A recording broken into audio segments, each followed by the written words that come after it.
بسم اللہ الرحمن الرحیم۔ موضوع علم منطق میں ایک وہی نقطہ آپ کی خدمت میں عرض کرتا ہوں۔ مثلا یہ علماء کے اندر اختلاف ہے کہ آیا ہر علم کا موضوع واحد ہونا ضروری ہے یا نہیں ہے۔ بعض گروہ قائل ہیں کہ ہر علم کا موضوع واحد ہونا ضروری ہے، اور مقابل میں دوسرا گروہ یہ ہے کہ نہ، کوئی بھی علم جو ہے وہ موضوع واحد نہیں رکھتا۔ مثلا امام خمینی علیہ الرحمہ کی اگر آپ تعبیر پڑھیں، امام خمینی کہتے ہیں کہ اصلاً ضرورت نہیں ہے ہر علم کا موضوع واحد ہونا چاہیے، ہر مسئلہ اپنا الگ عنوان رکھے تو کوئی مشکل نہیں ہے۔ مثلا جیسے مثال دی ہے کہ علم کلام کی اگر مثال لے لیں، باب التوحید اس کا موضوع ذات پروردگار، باب النبوہ اس کا جو موضوع ہے وہ پیغمبر اکرم ہیں، یا مثلا کل نبی ہے مثلا، ٹھیک ہے، بعثت لے لیں، جو بھی کوئی ایک عنوان ہے۔ مثلا امامت کا موضوع جو ہے، مثلا ایک امام کے ارد گرد مسائل گھوم رہے ہوتے ہیں، اس میں ہر مسئلہ اپنا الگ موضوع رکھے کوئی فرق نہیں پڑتا۔ اب یہ تمام موضوعات یا تمام مسائل ایک موضوع کی طرف پلٹیں یا نہ پلٹیں کوئی فرق نہیں پڑتا، اس میں علم کے اندر کوئی مشکل پیش نہیں آتی۔ تو پھر سوال یہی ہوتا ہے کہ اگر ہر علم کے لیے موضوع واحد کا ہونا ضروری نہیں ہے، پھر علوم ایک دوسرے سے جدا کیسے ہوں گے؟ پھر اس کا مطلب ہے کہ ایک علم دوسرے علم میں گھس جائے گا۔ ٹھیک ہے، ممکن ہے جو موضوع باب التوحید کا آپ نے قرار دیا ہے ذات پروردگار علم کلام کا، تو علم عرفان کا موضوع بھی تو ذات پروردگار ہے۔ اس کا مطلب ہے کہ کلام اور مسائل عرفان کے مسائل آپس میں گڑمڑ ہو جائیں گے۔ پھر کیسے پتہ چلے گا یہ علم کلام کی بات ہے توحید کی، یا کیا ہے علم عرفان کی بات ہے توحید کی؟ فلسفے کے اندر بھی الہیات بالمعنی الاخص کی بات ہوتی ہے، جس میں ذات پروردگار موضوع ہے۔ پھر فلسفے والی بحث بھی جو ہے وہ آپس میں گڑبڑ ہو جائیں گی۔ جب آپ نے اس قسم کی بات کی ہے تو اس کا مطلب ہے پھر مسائل ایک دوسرے کے اندر داخل ہو جائیں گے۔ تفکیک کرنا کیسے ممکن ہوگا؟ تفکیک کی پھر وہ یہ کہتے ہیں کہ چونکہ ہر علم غرض واحد رکھتا ہے، اس غرض کی وجہ سے ہم کیا کریں گے؟ جدا کر دیں گے۔ کلام جدا ہو جائے گا، فلسفہ جدا ہو جائے گا، اور عرفان جو ہے وہ اس غرض سے جدا ہو جائے گا۔ جیسے مثال دی آپ کو، صرف اور نحو دو علم شمار ہوتے ہیں، لیکن دونوں کا موضوع اگر دیکھیں کیا ہے؟ کلمہ اور کلام ہے۔ صرف کا موضوع بھی کلمہ و کلام ہے اور نحو کا بھی، لیکن دونوں کی غرض جو ہے وہ مختلف ہے۔ کیا ایک کلمہ و کلام سے بحث کرتا ہے، لیکن کس حیثیت سے؟ من حیث الاعراب والبناء۔ اس میں دیکھنا یہ ہوتا ہے کون سا معرب ہے، کون سا مبنی ہے۔ یہ علم نحو ہے، علم نحو میں فقط یہی بحث ہوتی ہے۔ اور علم صرف میں کیا ہوتا ہے؟ کلمہ و کلام موضوع واقع ہوتے ہیں، لیکن اس کی کیا مد نظر ہوتی ہے؟ اس میں اس کے صیغے مد نظر ہوتے ہیں۔ اس کی بھی عربی کو تعبیر ہے میرے، ہاں کلمہ، ہاں کلمہ موضوع ہے اس کا، یہ لے کر آتے ہیں اس میں۔ لیکن یہ کہ اس میں قید لگاتے ہیں، وہ عربی زبان مجھے یاد نہیں ہے، شاید آپ نے کہیں موجود ہو۔ کلمہ کے ساتھ جس طرح یہ ہے نا، الکلمۃ والکلام من حیث الاعراب والبناء، یہ نحو کا ہے۔ اسی طریقے سے صرف کا بھی ہے، من حیث آگے آتا ہے، میرے ذہن میں نہیں ہے کہ وہ کس اعتبار سے، بہرحال اس حیث سے وہ جدا ہو رہے ہیں ایک دوسرے سے، لہذا غرض چونکہ اب مختلف ہو رہی ہے، بس یہ علم ایک دوسرے سے جدا ہو رہے ہیں۔ تو کہتے ہیں جس طرح کہ صرف اور نحو کا موضوع واحد ہے، ایک جیسے ہیں، لیکن پھر بھی مسائل ایک دوسرے کے اندر نہیں داخل ہو رہے، کیوں؟ کیونکہ دونوں کی غرض الگ ہے۔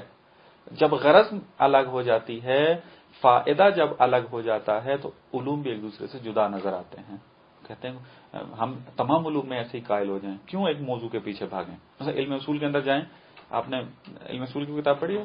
علم اصول میں جب آپ جائیں گے، ابتدائی کتابوں میں تو شاید آپ کو یہ باتیں ذکر نہ ہوں، لیکن جیسے ہی تھوڑی سی ایک ابتدائی کتاب سے آگے جائیں گے، یہ باتیں شروع ہو جائیں گی کہ علم اصول کا موضوع کیا ہے۔ علم اصول کا کوئی موضوع کہتا ہے ادلہ اربعہ ہے، کوئی کہتا ہے مثلا کیا نام ہے الحجت ہے، کوئی مثلا مختلف جو ہے وہ نظریات آئے ہوئے ہیں، لیکن اس میں امام خمینی جیسی شخصیت قائل ہے کہ ضرورت نہیں ہے، علم اصول تو کیا کسی بھی علم کا موضوع واحد ہونا ضروری نہیں ہے۔ وہ کہتے ہیں کہ پھر علم الگ الگ ہوں گے غرض کی غرض کی وجہ سے، غرض جدا ہے بس علوم بھی جدا ہو جائیں گے. بس ایک علوم کے اندر مختلف موضوعات ہیں. مختلف موضوعات ہیں. ہر مسئلہ اپنا الگ موضوع رکھتا ہے. ممکن ہے ایسا ہونا، ممکن ہے کہ ایک علم ایک موضوع پیدا کر لے، لیکن بات قاعدہ کلیہ کی ہو رہی ہے. وہ کہہ رہے ہیں کہ اصلا ضرورت نہیں ہے. کیوں ہم موضوع جب علوم کی جدائی غرض کے ذریعے ممکن ہے تو موضوع کے پیچھے کیوں بھاگے ہیں؟ یہ کیوں نظریہ اختیار کیا ان بزرگواران نے کہ ہر علم کا موضوع واحد نہیں ہوتا؟ اس کی وجہ یہ ہے کہ اکثر علوم کے اندر موضوع واحد ملتا ہی نہیں ہے. جیسے مثال دی تھی آپ کو کل کہ یہ جو قاعدہ ہے کہ ہر مثلا یوں مثال دیتے ہیں، کل علم لا بد له من موضوع واحد. ہر علم کے لیے ضروری ہے کہ موضوع واحد رکھے.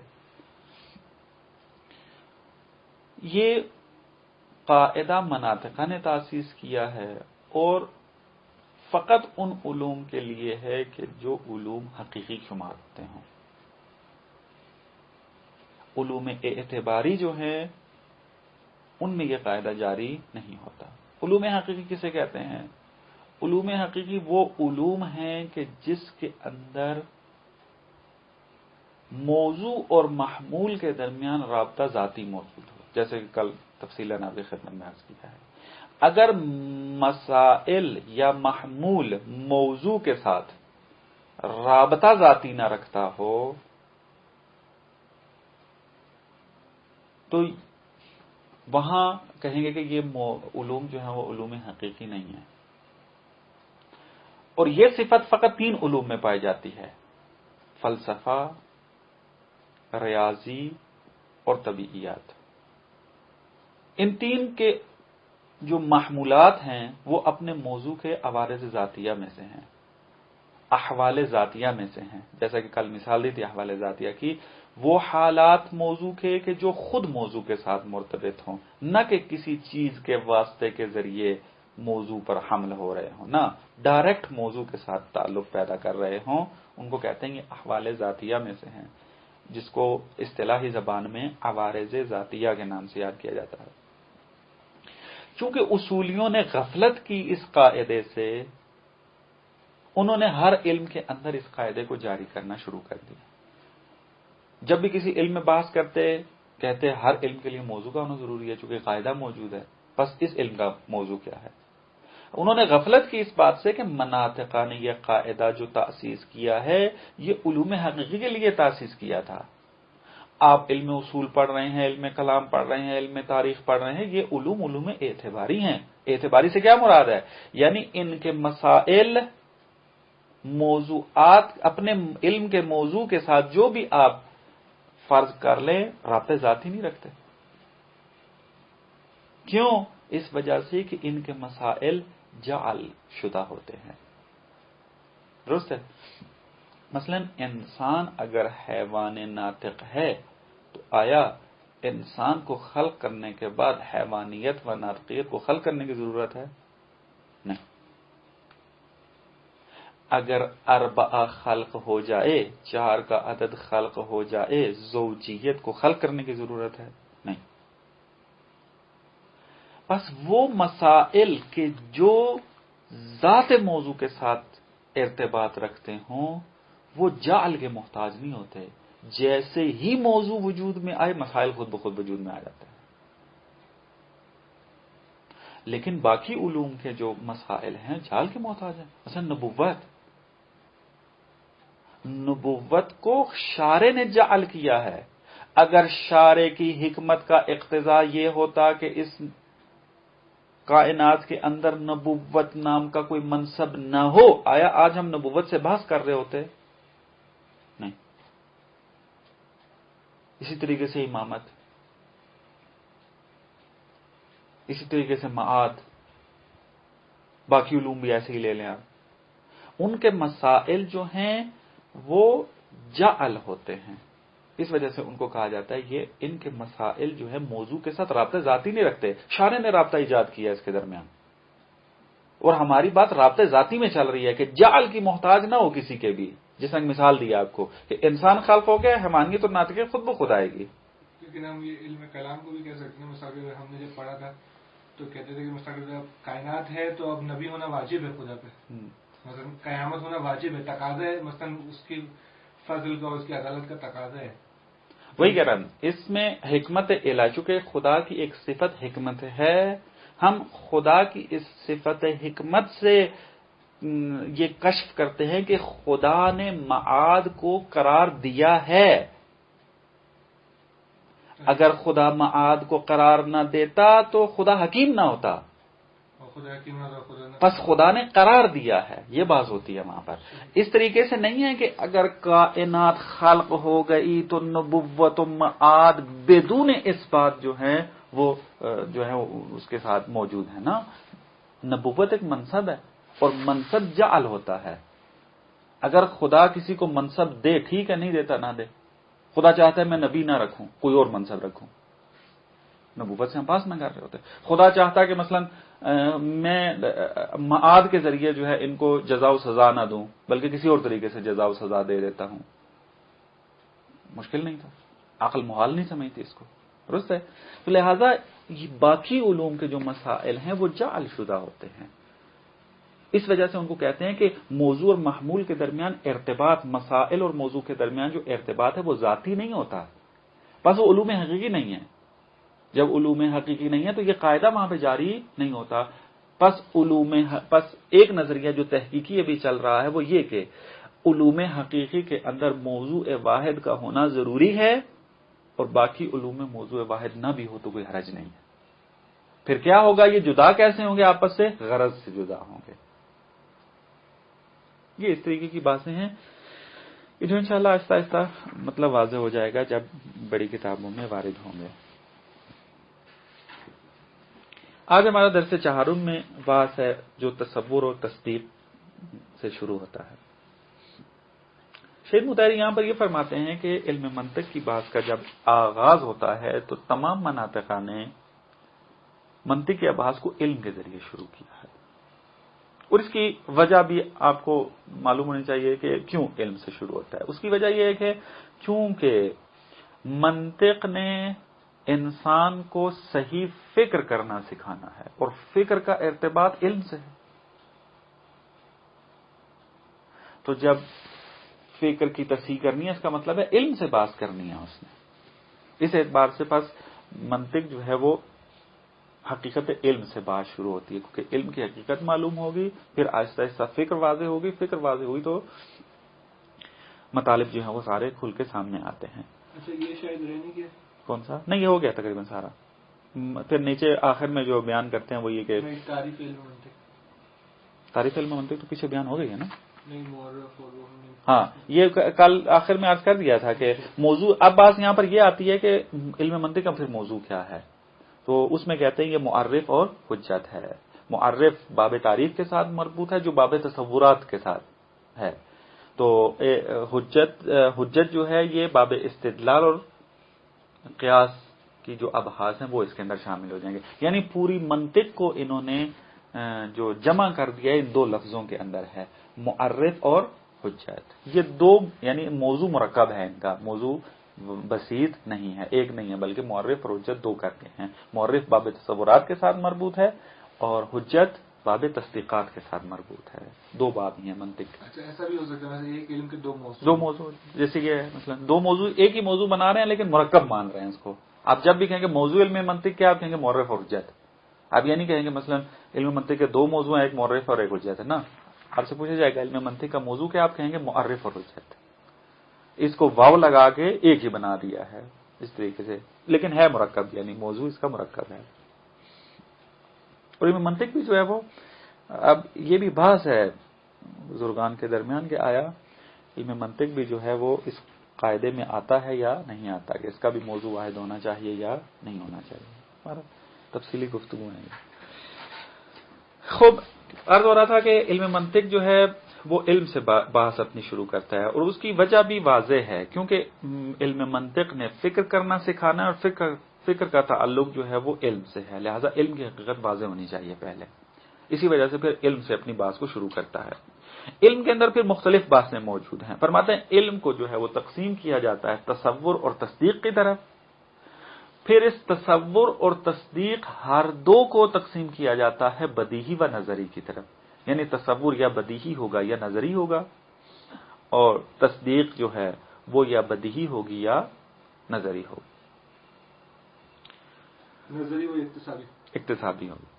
ابھی تھوڑی تفصیل بیان کرتے ہیں اس میں۔ اب پہلے آغا شہید مطہری نے اس کو بعد میں ذکر کیا، میں پہلے اس کو ذکر کر دیتا ہوں کہ مثلا آپ کا صفحہ فرق کرتا ہوگا، مثلا یہ یہاں پر آئیں ضروری و نظری سے اوپر والا ایک پہرا، فرماتے ہیں کہ تقسیم علم بے تصور و تصدیق اولین بار بے وسیلہ حکیم اعلی قدر اسلامی ابو نصر محمد بن ترخان فارابی ابدا و عنوان شد۔ آگے چل کے ہے یہ تقریباً ضروری و نظری کی تتر جو لگی ہوئی ہے، اس سے اوپر والا پیراگراف۔ فرماتے ہیں کہ علم کی تقسیم تصور و تصدیق کی طرف سب سے پہلے ابو نصر فارابی نے ابدا کی ہے۔ اس کو بیان کیا ابو نصر فارابی سے پہلے نہ یونان کے اندر یہ بات موجود تھی، یعنی اس عنوان کے ساتھ کہ علم جو ہے وہ تقسیم ہوتا ہے تصور و تصدیق کی طرف، یہ عنوان دے دینا، اور نہ ہی فارابی سے پہلے کسی اسلامی منطق دان کے نزدیک یہ عنوان موجود تھا۔ لیکن جیسے ہی فارابی نے اس عنوان کو ابداع کیا، ایجاد کیا، تو حکما و مناطقہ نے اس عنوان کو قبول کیا، اس کو اچھا سمجھا، اور منطق کے ابواب جو پہلے 7 یا 8 عنوانات میں تقسیم ہوتے تھے، مناطقہ نے 2 ابواب میں تقسیم کر دیا اس کو۔ ایک بات ہے علم منطق کے اندر کہ ابواب علم منطق کس طریقے سے آپ تقسیم کریں گے اس کو۔ ارسطو کے زمانے میں میرا خیال میں 7 یا 8 باب کے اندر تقسیم ہوتا تھا، لیکن فارابی نے جب علم کو 2 حصوں میں تقسیم کیا، تصور و تصدیق کے اندر، تو منطق کے ابواب 2 حصوں میں تقسیم ہو گئے۔ منطق کا ایک باب باب تصورات ہے، اور ایک باب جو ہے باب تصدیقات ہے، اور کل منطق خلاصہ ہو جاتی ہے ان 2 عناوین کے اندر۔ اور فارابی کے بعد پھر کوشش یہی رہی کہ مناطقہ کی کہ منطق کو 2 ابواب کے اندر بیان کیا جائے، اور آج تک یہی ہے منطق۔ آپ مظفر کو دیکھ لیں، انہی 2 ابواب کے اندر ہے، آپ حاشیہ کو دیکھ لیں، اسی طریقے 2 ابواب کے اندر ہے۔ تقریباً ساری منطقیں جو ہیں پھر فارابی کے بعد انہی 2 ابواب میں تقسیم ہونا شروع ہو گئی، یعنی تمام ابواب جو ارسطو نے بیان کیے ہوئے تھے الگ الگ عنوان کے اندر، ان سب کو ان 2 کے اندر بیان کیا گیا اس طریقے سے۔ یہ ایک تاریخچہ تھا جو شہید مطہری نے فرمایا۔ فرماتے ہیں کہ ہم اس کو پہلے تعریف علم کو سمجھتے ہیں، پھر تقسیم علم کو سمجھیں گے تصور تصدیق کی طرف، اور پھر نظری اور بدیہی کو سمجھیں گے کہ ان کو ترتیب باز آتے ہیں۔ سب سے پہلے آتے ہیں تعریف علم کے اوپر۔ مقدمے کے طور پر بیان کرتے ہیں، کہتے ہیں دیکھیں انسان اگر مثلا میں آپ سے پہلے آشنا نہیں تھا، لیکن جب میں آپ سے آشنا ہوا ہوں تو میرے نفس کے اندر ایک حالت پیدا ہوئی ہے، میں خود اس کو احساس کرتا ہوں۔ شیخ مطہری فرماتے ہیں پس آپ کو دیکھنے سے پہلے جو میری حالت تھی اس کو جہل کا نام دیا جاتا ہے، میں آپ سے جاہل تھا، لیکن جب میں آپ سے آشنا ہو گیا تو میرے نفس کے اندر جو حالت ایجاد ہوئی ہے اس حالت کو علم کا نام دیا جاتا ہے۔ تو یہ جو حالت جدید میرے اندر ایجاد ہوئی ہے کیسے ایجاد ہوتی ہے؟ وہ ایسے ہے کہ جب میں نے آپ کو دیکھا آپ کی تصویر میرے ذہن میں نقش ہو گئی، اور اب جب بھی آپ کا نام آئے، آپ کا تذکر آئے یا آپ کی سوچ آئے تو فوراً آپ کی وہ تصویر میرے ذہن میں آ جاتی ہے، اور میں آپ کے بارے میں عالم ہو جاتا ہوں، آپ کے بارے میں مجھے علم حاصل ہو جاتا ہے۔ تو بس جب حالت جدید کے اندر ایک نئی صورت آنے کے بعد عالم بنتے ہیں تو مناطقہ نے اس کی تعریف بھی اسی طریقے سے کی ہے، جیسے شیخ مطہری نے نقل کیا، دیکھیں العلم هو الصورۃ الحاصلۃ من الشیء عند العقل۔ علم کسے کہتے ہیں؟ اس صورت کو کہتے ہیں کہ جو ایک چیز سے حاصل ہوتی ہے، کس کے نزدیک؟ عند العقل، عقل کے نزدیک حاصل ہوتی ہے، اس کو علم کہیں گے۔ یہ تعریف علم ہے۔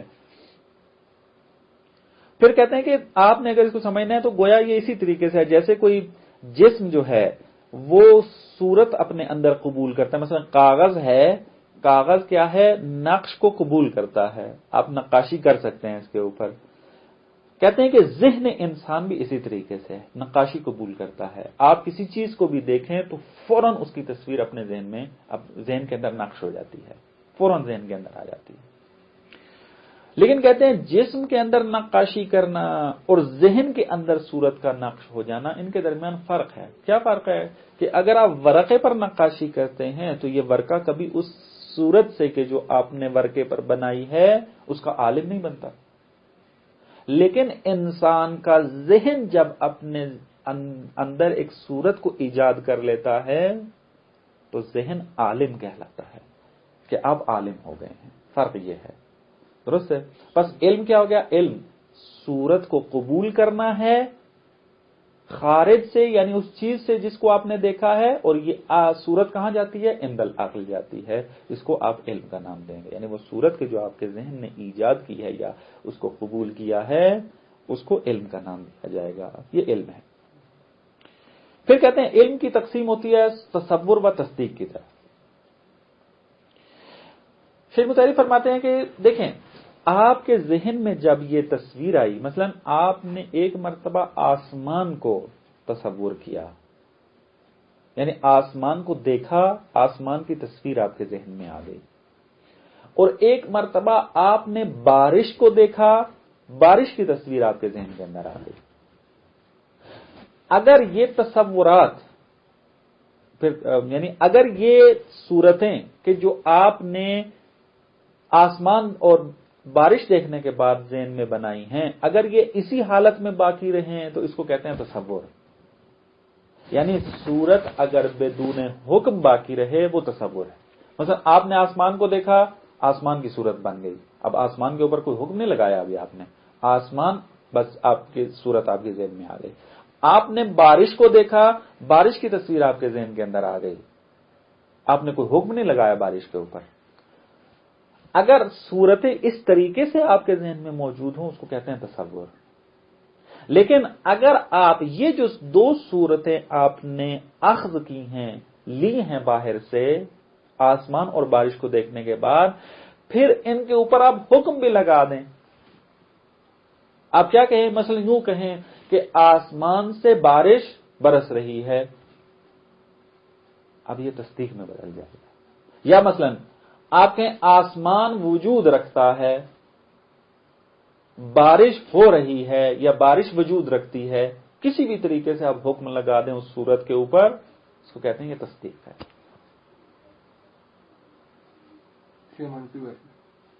ہم چاہے جو بھی ہو اس میں، وہ ایک الگ بات ہے. قضایا کی پھر کس میں آ جائیں گے؟ قضایا سالبہ و موجبہ، اس میں وہ بعد کی بات ہوگی. لیکن یہ ہے کہ صورت کے اوپر جب آپ حکم لگا دیں گے وہ تصدیق بن جائے گی، اور اگر صورت بدون حکم آپ کے ذہن میں باقی رہے اس کو تصور کا نام دیں گے. انسان آپ نے تصویر ذہن میں رکھ لی، یہ تصور ہے. لیکن اگر آپ یہ کہہ دیں کہ انسان وجود رکھتا ہے، یہ حکم آپ نے لگا دیا تو وہ تصدیق کہلائے گا. یہ ایک مطلب انہوں نے یہاں پر اس طریقے سے انہوں نے یہاں پر بیان کیا ہے. اور ایک تعبیر انہوں نے محکوم علیہ و محکوم بے کی استعمال کی، یہ نحوی اصطلاح ہے. محکوم علیہ یعنی وہی صورت کے جو آپ نے ذہن میں رکھی ہے، محکوم بے یعنی آپ کی وہ خبر کہ جس کے ذریعے آپ حکم لگا رہے ہیں. مثلا انسان محکوم علیہ ہے اور وجود رکھتا ہے، یہ کیا ہو جائے گا؟ محکوم بہی ہو جائے گا. یہ تعبیر انہوں نے یہاں پر بیان کی ہے. بہرحال یہاں تک ہماری بات تمام ہوگی. علم کی تعریف کیا ہے، علم کی اقسام کیا ہے، تصور تصدیق، اور تصور تصدیق کی حقیقت کیا ہے، وہ بھی مختصر آپ کی خدمت میں عرض کر دی ہے.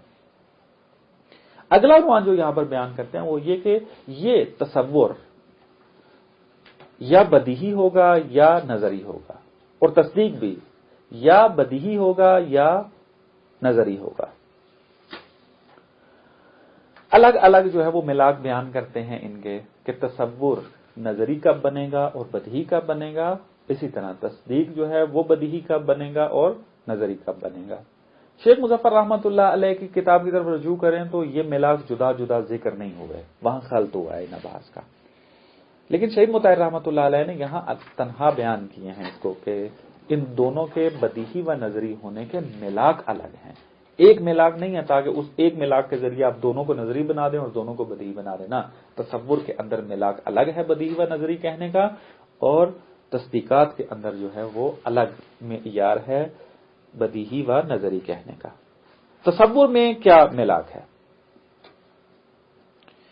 کہتے ہیں کہ بعض یہ ملاک بیان کرتے ہیں کہ اگر تصور آپ کسی چیز کا کرتے ہیں اور فکر کرنے کی ضرورت اس کے اندر نہ ہو تو وہ بدیہی کہلائے گا. مثلا آپ نے آگ کو دیکھا، آگ کو فوراً آپ نے درک کر لیا. اب اس ادراک کے اندر آپ کو کوئی مشکل پیش نہیں آئی ہے، کسی قسم کی آپ نے فکر نہیں کی، جیسے ہی آگ کو دیکھا فوراً آپ نے تصور کر لیا. یا کسی نے آگ کا ذکر کیا، آپ کے ذہن میں فوراً جب وہ تصور ہو گئی، ضرورت نہیں پڑی آپ کو کہ آپ فکر کریں، آپ جو ہے وہ زحمت میں پڑیں. لیکن بعض تصورات ایسے ہیں کہ جن کو تصور کرنے کے لیے تھوڑی سی فکر اور زحمت کی ضرورت ہوتی ہے. مثلا اگر کوئی آپ کے سامنے جن کا نام لے لے تو آپ جن کو تصور کرنے کے لیے تھوڑا سا فکر لازمی کریں گے، جن کی صورت بنانے کے لیے، یعنی آپ تھوڑی سی زحمت میں پڑیں گے جن کو تصور کرنے کے لیے.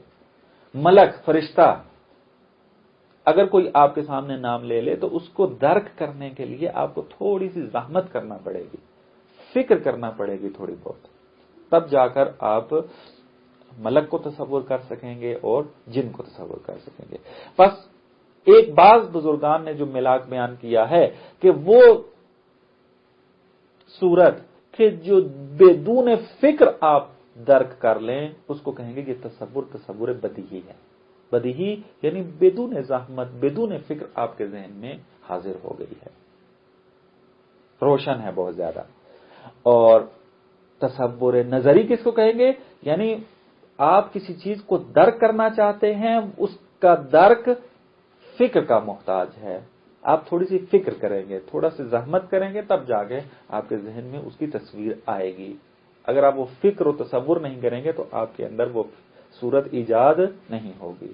بس یہ فکر کی طرف محتاج ہونا تصور کا، یہ تصور کو نظری بنا رہا ہے، اکتسابی بنا رہا ہے، یعنی کسب کرنے کی ضرورت ہے. فکر کریں گے تو کسب ہوگی، اگر فکر نہ کی تو وہ کسب نہیں ہوگی.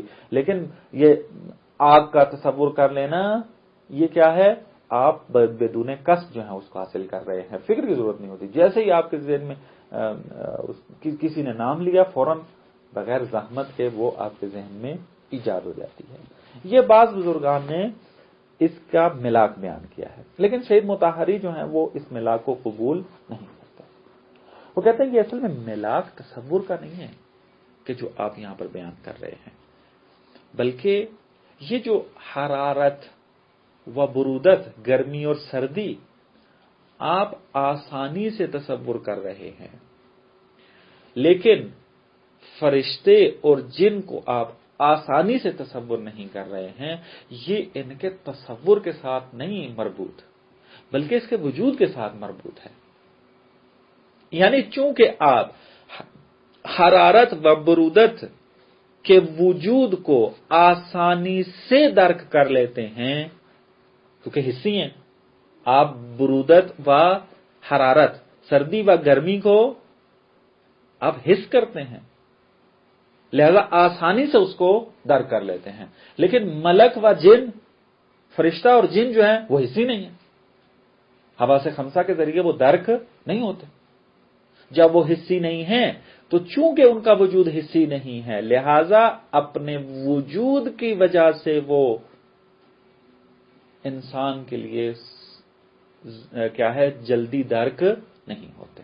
بس وجود ہے کہ جو سبب بن رہا ہے کہ سردی و گرمی جلدی درک ہو جائے اور فرشتے اور جن کا درک جو ہے وہ مشکل ہو جائے، ان کا وجود اس قسم کا ہے.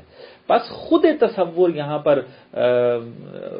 بدیہی و نظری کا ملاک نہیں بن رہا، خود تصور وجود آ کر بیچ میں سبب بن رہا ہے. بس لیکن ہمیں کس کا ملاک چاہیے؟ خود تصور بدیہی کس کو کہتے ہیں اور خود تصور نظری کس کو کہتے ہیں، ہم اس کے پیچھے ہیں. بس یہ ملاک تام نہیں ہوا. کیا ملاک تام ہے؟ شہید نے پاورقی کے اندر اس کو ذکر کیا، آپ کے پاس بھی حتمن ہوگی جو حاشیہ لگا ہوا ہے. شہید فرماتے ہیں کہ ہم نے اصول فلسفہ و ریالزم جو ان کی ایک کتاب ہے، علامہ طباطبائی نے متن لکھا ہے اور شہید مطہری نے اس کی شرح کی ہے، اس کے اندر کہتے ہیں ہم نے اس کو تفصیلاً بیان کیا ہے کہ تصور بدیہی کس کو کہتے ہیں اور تصور نظری کس کو کہتے ہیں. خلاصتاً آپ کی خدمت میں عرض کرتا ہوں، شہید مطہری کے نزدیک ملاک یہ ہے کہ تصور جو بسیط ہو، مرکب نہ ہو مختلف اجزاء سے، وہ بدیہی ہوگا، کیونکہ بدون فکر آپ کو حاصل ہو جائے گا. لیکن اگر ایک تصور جو ہے وہ مرکب ہو، مفہوم اگر مرکب ہو تو وہ تصور نظری کہلائے گا. مثال دیتا ہوں، مثلا انسان مرکب ہے، کس سے؟ حیوان اور ناطق سے. انسان کو اگر آپ درک کرنا چاہتے ہیں تو محتاج ہیں سب سے پہلے آپ حیوانیت کو درک کریں، پھر ناطقیت کو درک کریں. جب یہ دونوں درک ہو جائیں گے پھر آپ انسان کو درک کریں گے. بس یہاں پر انسان کو درک کرنے کے لیے زحمت کی ضرورت پڑ رہی ہے، فکر کی ضرورت پڑ رہی ہے کہ آپ پہلے آئیں حیوانیت و ناطقیت کو درک کریں تو تب آپ کو انسان درک ہوگا، تب آپ انسان کو سمجھ سکیں گے، تب آپ کے تصور میں انسان آئے گا. بس اگر مفہوم مرکب ہو، یہ ترکیب علامت ہے کہ یہ مفہوم، یہ تصور نظری ہے. کیونکہ آپ جب تک اس کے اجزاء کے بارے میں عالم نہیں بنیں گے، آپ اس کے خود تصور، خود مفہوم کے بارے میں عالم نہیں بن سکتے. لیکن اگر ایک مفہوم ہو ہی بسیط، جس کا کوئی جز نہ ہو، فقط وہی ہو، وہی مفہوم ہے اور کوئی نہیں ہے، وہ تو خود بخود جو ہے آپ تصور کر لیں گے. کسی انسان کی طرح نہیں ہے کہ آپ پہلے حیوانیت اور ناطق کو درک کریں پھر وہ درک ہوگا. وہ چونکہ ہے ہی بسیط، جب بسیط ہے تو آپ جیسے ہی اس کو دیکھیں گے تو فوراً کیا ہے، آپ اس کو درک کر لیں گے. یا جیسے ہی آپ مواجہ ہوں گے، جیسے ہی اس کا نام سنیں گے، فوراً آپ کیا کریں گے، اس کو درک کر لیں گے. بس شہید مطہری کے نزدیک جو مفہوم بسیط ہے وہ تصور بدیہی کہلائے گا، اور جو مفہوم مرکب ہے وہ تصور نظری و تصور اکتسابی کے ملاک میں آئے گا. واضح ہے؟ یہ ایک ملاک ہے شہید مطہری نے بیان کیا. اگرچہ جدید تحقیقات کے اندر شہید کا یہ نظریہ بھی باطل ہے، لیکن وہ مفصل کتابوں کے اندر کہ کیا کیا ان کے اندر مشکلات موجود ہیں. اب آتے ہیں ہم تصدیقات کے اوپر. تصدیق نظری کس کو کہتے ہیں اور تصدیق بدیہی کس کو کہتے ہیں؟ فرماتے ہیں کہ دیکھیں، تصدیق کے اندر ملاک دلیل ہے. مثلا تصدیق کیا چیز ہے؟ مثلا آپ کہتے ہیں انسان وجود رکھتا ہے، یہ تصدیق ہے کیونکہ حکم لگایا ہوا ہے آپ نے. بارش وجود رکھتی ہے، تصدیق ہے. یا بارش ہو رہی ہے، تصدیق ہے. اگر یہ قضیہ و تصدیق اس کو ثابت کرنے کے لیے دلیل کی ضرورت ہے تو یہ تصدیق نظری ہوگا. لیکن اگر تصدیق کی ضرورت، اگر دلیل کی ضرورت نہیں ہے تو یہ کیا ہوگی؟ تصدیق بدیہی شمار ہوگی. مثال، اگر کوئی آپ کو یہ کہے آ کر کہ باہر بارش ہو رہی ہے تو آپ حتماً دلیل مانگیں گے اس سے. درست ہے؟ کیوں؟ اس وجہ سے کہ آپ بارش کا تصور کر لیں اور اس کے ہونے کا تصور کر لیں تو کبھی بھی آپ یہ نہیں کہیں گے کہ بارش ہو رہی ہے. آپ کہیں گے دلیل کیا ہے آپ کی؟ تو آپ وہ کہے گا دیکھو میرے کپڑے گیلے ہوئے ہوئے تو میں بارش سے ہی ہو کر آتا ہوں، باہر سے آیا ہوں میرے کپڑے گیلے ہیں تو یہ علامت ہے اس بات کی کہ بارش ہو رہی ہے. بس یہ تصدیق جو موجود ہے یہ دلیل کی محتاج ہے.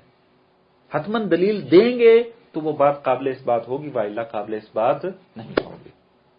لیکن اگر یہ کہا جائے کہ اجتماع النقیضین محال، نقیزین کا اجتماع محال ہے، یہ بھی تصدیق ہے۔ اجتماع نقیزین کسے کہتے ہیں؟ مثلا میں یہ کہتا ہوں کہ موبائل کا ہونا اور موبائل کا نہ ہونا یہ جمع نہیں ہو سکتے،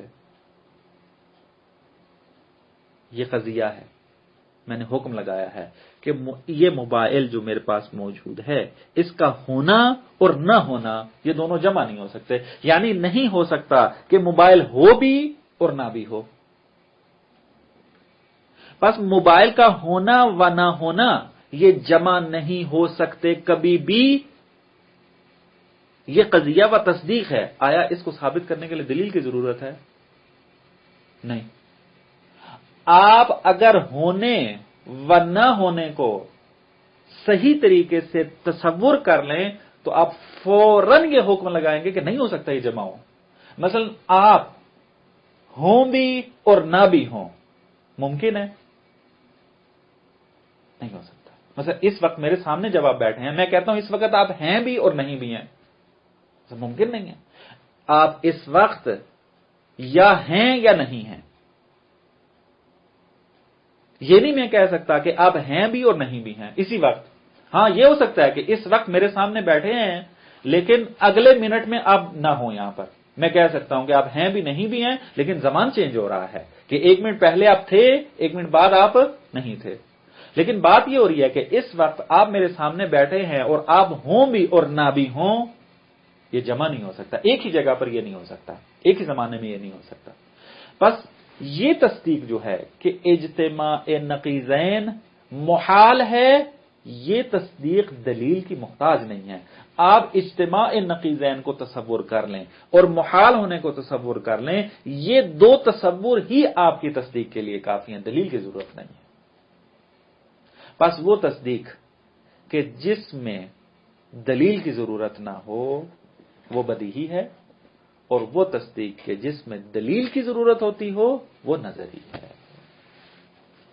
یہ ملاک تصدیقات کے اندر جو بات بہت واضح ہوتی ہے اس کے لیے دلیل کی ضرورت نہیں ہوتی۔ مثلا کوئی کہے کہ جو النار حارٌ، مثلا آگ جو ہے وہ گرم ہے، پھر اس کے لیے بھی دلیل کی ضرورت نہیں ہوگی مثلا۔ ہاں یعنی وہ بھی اس میں ہی آئے گا۔ جی ہاں، مثلا بعض چیزیں جو ہیں وہ پہلے نظری تھیں، لیکن اب جب دلیل اقامہ کر دی آپ کے لیے تو اب آپ کے لیے وہ کیا ہو جاتی ہے؟ روشن ہو جاتی ہے، تو آہستہ آہستہ وہ بدیہی میں بدل جاتی ہے۔ درست ہے؟ نظریات استدلال کے بعد بدیہی کے زمرے میں آ جاتے ہیں۔ درست ہے؟ یہ جو میں نے آپ کو مثال دی ہے یہ وہ قضیہ ہے کہ جو شروع ہی سے بدیہی ہے، اچھا فطرتاً بدیہی ہے۔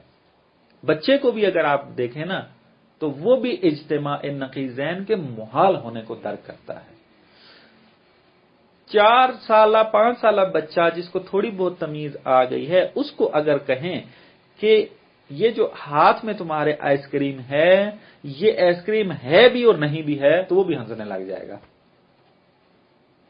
یعنی حتیٰ اس بچے کے اندر بھی یہ درک موجود ہے کہ نہیں ہو سکتا، ایک چیز یا ہوگی یا نہیں ہوگی۔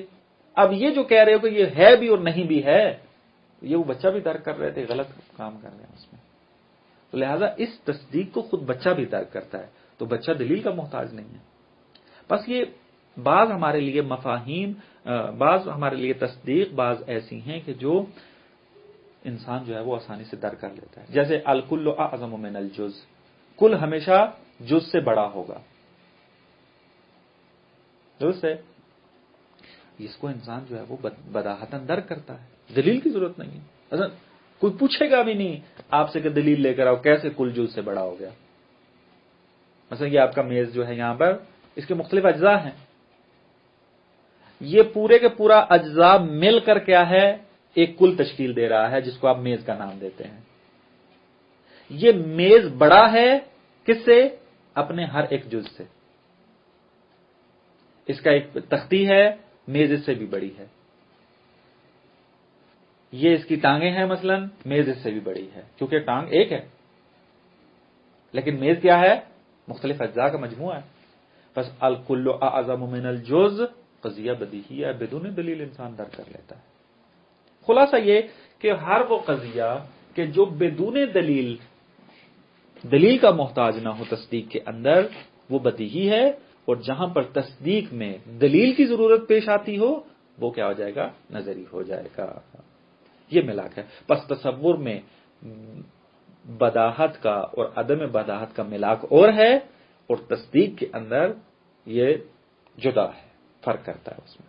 اب نہیں معلوم آپ نے اگر شیروانی کی کتاب میں یہ بات انہوں نے اس تحقیق سے بیان کی ہوگی۔ پانچویں درس کو تھوڑا سا دیکھ لیتے ہیں، ایک عنوان کو، باقی بعد میں دیکھتے ہیں۔ کیا کافی ہے؟ یا دیکھیں بعد میں کر لیتے ہیں، جو میرا پورا درس بے درس ہو جائے تو اچھا ہے یہ، چونکہ باقی باتیں رہ جائیں گی، پھر تھوڑی تفصیل طلب ہیں یہ تو پھر بعد